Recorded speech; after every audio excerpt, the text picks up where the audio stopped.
இது ஃபர்ஸ்ட் மலேசியாவின் செய்திகள் உங்களுக்காக.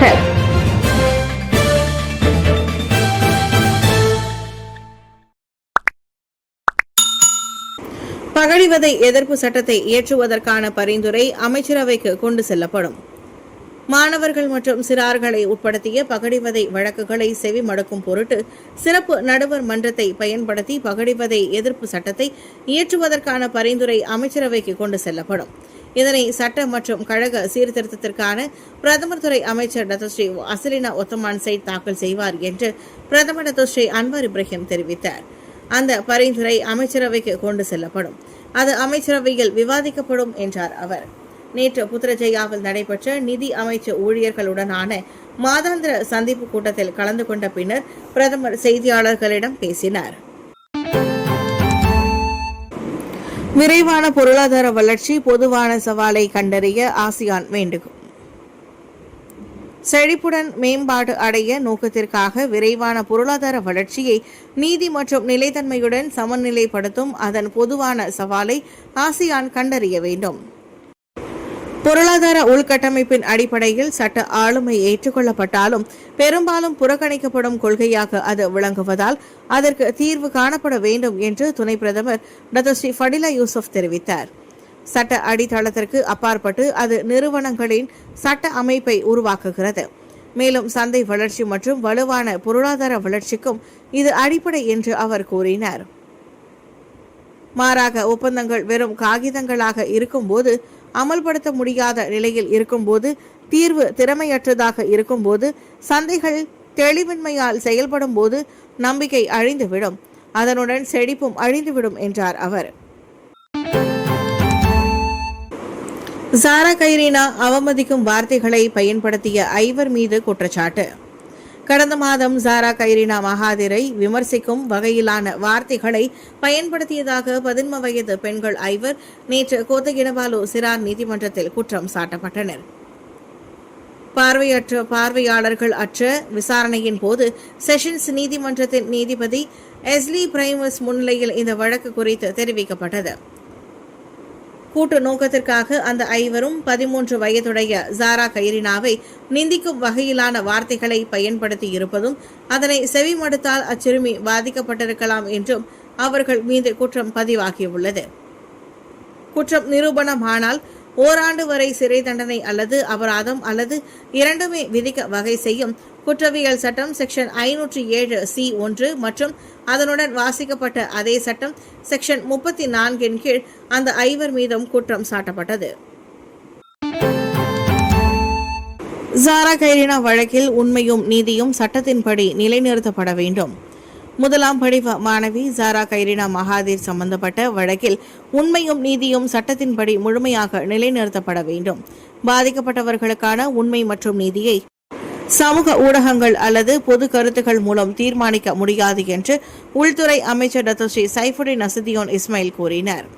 தொடர் ஆர்ப்பாட்டங்களை ஏற்பாடு செய்த நாம் எதை தேடுகிறோம்? உண்மையை கண்டுபிடிக்க விரும்புகிறோம், நீதியை நிலைநாட்ட விரும்புகிறோம். அப்படியானால் வழிமுறை என்ன? அது சட்டத்திற்கு இணங்க வேண்டும். நேற்று கைது செய்யப்பட்ட நோயியல் நிபுணர் சாரா கொலை செய்யப்பட்டார் என்ற கோட்பாட்டை உருவாக்கிய ஆசிரியர் சலவை இயந்திரத்தை பயன்படுத்தி சித்திரவதை செய்யப்பட்டார் என்று கூறியதை ஏற்றுக்கொள்வதன் மூலம் உண்மையை உருவாக்க முடிகிறது என்றார். நேற்று புத்ரஜயாவில் உள்துறை அமைச்சு அளவில் நடைபெற்ற சுதந்திர தின மலேசிய தின கொண்டாட்டங்கள் மற்றும் 2025 ஆகஸ்ட் மாதத்திற்கு அவ்வமைச்சுக்கான மாதாந்திர கூட்டத்திற்கு பிறகு டத்தோஸ்ரீ சைஃபுதீன் அவ்வாறு கூறினார். ஃபேம் முன்னாள் செயற்குழு உறுப்பினர் கிறிஸ்டபர் ராஜ் WFS ஆலோசக வாரிய உறுப்பினராக நியமனம். மலேசிய கால்பந்து சங்கமான ஃபேமின் முன்னாள் நிர்வாக செயற்குழு உறுப்பினர் டத்தோ கிறிஸ்டபர் ராஜ் WFS எனப்படும் அனைத்துலக கால்பந்து உச்சநிலை மாநாட்டின் ஆலோசக வாரிய உறுப்பினராக நியமனம் செய்யப்பட்டுள்ளார்.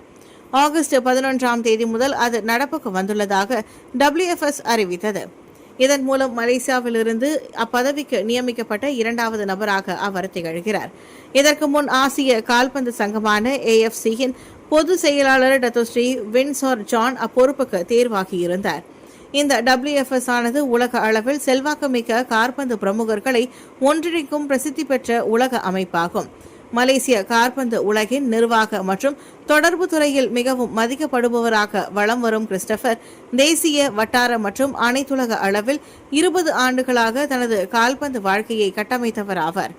தென்கிழக்கு ஆசியாவில் பிரசித்தி பெற்ற விருதுகளை வென்ற விளையாட்டு தொடர்பு நிறுவனமான ஷெக்கினா பிஆரின் நிறுவனரும் தலைமை செயல் அதிகாரியுமான கிறிஸ்டபர் MFL எனப்படும் மலேசிய கால்பந்து லீக்கின் இயக்குநர் வாரிய உறுப்பினராகவும் இருந்துள்ளார். சமூக ஊடகங்களில் பகிரப்படும் தகவல்களை முழுமையாக ஏற்றுக்கொள்ள வேண்டாம் ஃபாமி. சமூக ஊடகங்களில் பகிரப்படும் தகவல்களை இணையத்தை பயன்படுத்துபவர்கள் முழுமையாக ஏற்றுக்கொள்ளும் போக்கு குறித்து தொடர்பு அமைச்சர் டாக்டர் ஃபாமி ஃபாட்சில் கவலை தெரிவித்தார். அதோடு மோசடிக்கு ஆளாகாமல் இருக்க தகவல்களை சரிபார்க்க வேண்டும் என்று அவர் நினைவூட்டினார். சமூக ஊடகங்களில் பகிரப்படும் உள்ளடக்கம் உயர் ஊடக நெறிமுறைகள் மற்றும் நேர்மையை கொண்ட பிரதான ஊடகங்களால் தயாரிக்கப்பட்ட அறிக்கைகளை போன்றது அல்ல என்று ஃபாமி குறிப்பிட்டார். நேற்று மக்களவையில் தொடர்பு அமைச்சருக்கான 13வது மலேசிய திட்டம் தீர்மானம் மீதான விவாதத்தை நிறைவு செய்து வைத்த போது ஃபாமி இவ்வாறு கூறினார். பகடிவதை எதிர்ப்பு சட்டத்தை இயற்றுவதற்கு அமைச்சுகளின் கருத்துகள் பெறப்படும். மாணவர்கள் மற்றும் சிறாரை உட்படுத்திய பகடிவதை வழக்குகளை செவிமடுக்க சிறப்பு நடுவர் மன்றத்தை பயன்படுத்தி அதன் எதிர்ப்பு சட்டத்தை இயற்றுவதற்கான பரிந்துரை குறித்து ஒவ்வொரு அமைச்சும் தங்களின் கருத்துக்கள் வழங்கவிருப்பதாக சட்ட மற்றும் கழக சீர்திருத்தத்திற்கான பிரதமர் துறை அமைச்சர் doctor Sri Azalina Ottoman side தெரிவித்தார். அடுத்த வாரம் நடைபெறும் அமைச்சரவை கூட்டத்திற்கு இந்த விவகாரத்தை கொண்டு செல்லவிருப்பதாக அவர் நேற்று நாடாளுமன்றத்தில் அறிவித்தார். மகளிர் குடும்பம் மற்றும் சமூக மேம்பாட்டு, கல்வி, உயர்கல்வி மற்றும் தேசிய ஒருமைப்பாடு என சம்பந்தப்பட்ட அமைச்சுகளுக்கு அச்சட்ட அமலாக்கத்தில் சொந்த கருத்துக்கள் இருக்கலாம் என்று டாக்டர் ஸ்ரீ அசலினா குறிப்பிட்டார்.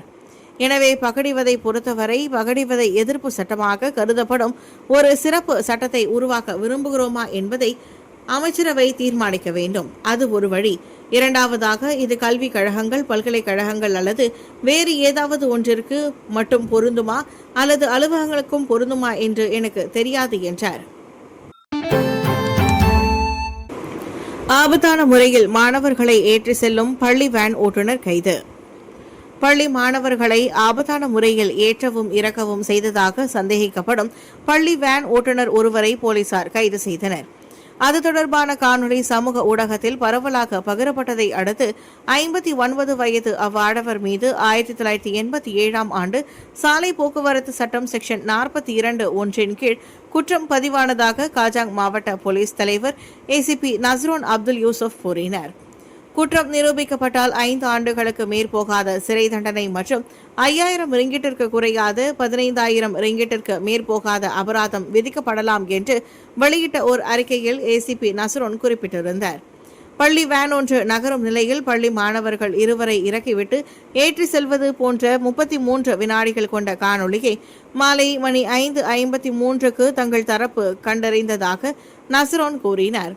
வேன் ஓட்டுநரின் அச்செயல் மாணவர்களுக்கு மட்டுமின்றி மற்ற சாலை பயணர்களுக்கும் ஆபத்தை ஏற்படுத்தக்கூடும் என்றும் அவர் குறிப்பிட்டிருந்தார். ஸ்லாங்கூர் மாநிலத்தில் போக்குவரத்து அபராதங்களுக்கு 50% தள்ளுபடி. ஸ்லாங்கூர் காவல்துறையினர் 2025 வாடிக்கையாளர் தினத்தை முன்னிட்டு தேர்ந்தெடுக்கப்பட்ட போக்குவரத்து குற்ற அபராதங்களுக்கு 50% தள்ளுபடி வழங்க உள்ளனர். நேற்று மற்றும் நாளை மாநிலத்தின் அனைத்து மாவட்ட போக்குவரத்து விசாரணை மற்றும் அமலாக்க பிரிவு கவுண்டர்களிலும் இந்த திட்டம் நடைமுறைப்படுத்தப்படும் என்று ஸ்லாங்கூர் போக்குவரத்து துறை தெரிவித்துள்ளது.